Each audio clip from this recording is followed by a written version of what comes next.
When I was brainstorming what I could review on this channel, I tried to think about the things and products that have really made a noticeable difference to my quality of life, my ease of life, and transformed how I did things. Also, the things that I'm passionate about. The thing we're looking at today meets all that criteria. This is my Steam Deck. I've had this guy for 6 months maybe, and oh my goodness, it has changed the way I travel.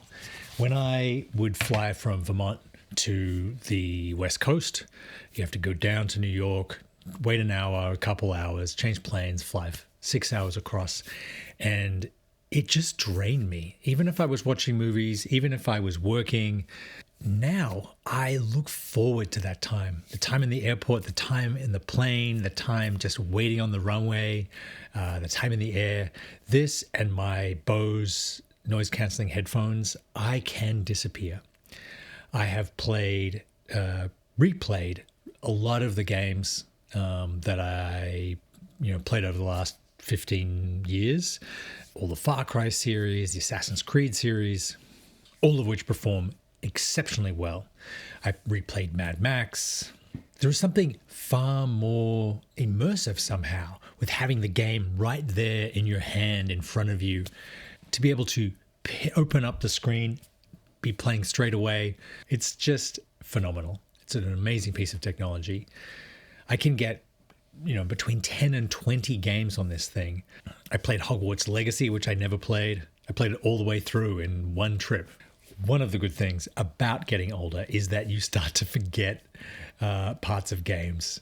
And so you get to experience them again as if you never played them. Or maybe they've updated them since I played them. I played Cyberpunk 2077 on the console again on the Steam Deck after playing it twice on my Xbox. And honestly, I saw more, experienced more, appreciated it more on this. When I flew down to Miami, I was in this beautiful hotel room. The pool was beckoning, and I just wanted to lie in the bed and play Cyberpunk. It was that immersive. So at the risk of sounding like I'm shilling for Steam, this does have some big downsides, but they're not due to Steam as much as the game manufacturers.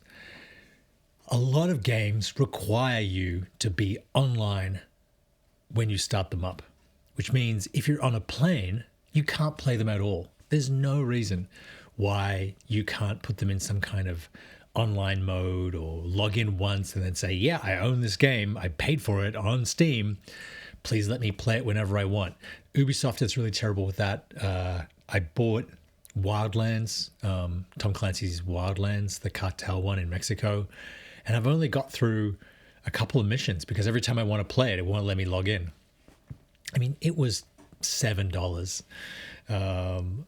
But still, it's annoying to buy something and have the copyright protection stop you from playing the game. It basically says you're better off pirating the game and playing it whenever you want. I really like how it feels in my hand. I really like how big the screen is. Playing games on headphones for the first time, you hear a lot more. I use my cable on the Bose headphones so that so I get more battery life out of this. The battery life is the Achilles heel of this thing because you won't get through a cross-country flight 5 hours or even 3 hours down to Miami playing this, at least with Cyberpunk. I need an additional battery, which is what I use my small rig. I have dozens of these kind of small rig camera batteries with USB-C out.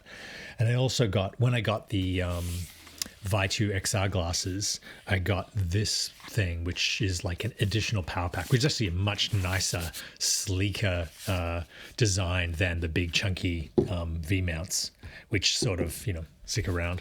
So in future, I'll be traveling with this. $100 gets you a lot more energy. You might say, okay, why not just plug it in on the plane? And that would be great if every plane had a functional, plug, which they don't.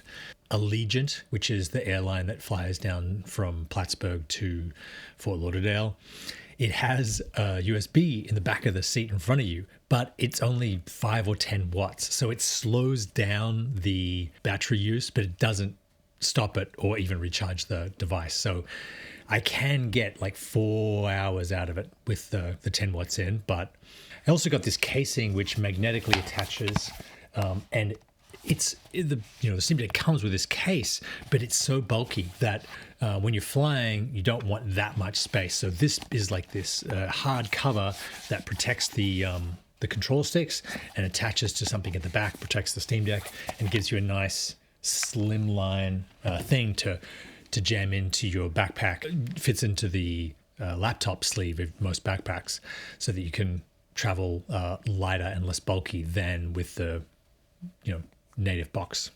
I had never used Steam before this, or maybe on my Mac very briefly with 1 or 2 games. And I love the way that the storefront works, how there's so many sales, how there's so many, secondary reseller coupon people out there. I don't think I paid more than $10 for a game.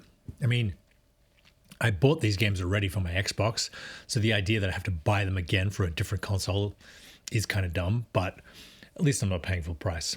And there is some shenanigans, meaning there is some going to desktop mode and like deleting something if it doesn't work. If a game proves too difficult to get working on the Steam Deck, if you haven't played it, you can just get a refund from Steam. So it isn't so much a new technology as a technology that lets you take existing games with you when you travel. So it transports the technology we already have into a place where you have too much spare time when you're traveling. I wish I had had this when I flew back to Australia, 2024.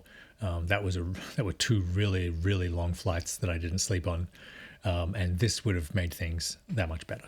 That's my review of the Steam Deck. Thank you very much for watching. I will see you next time.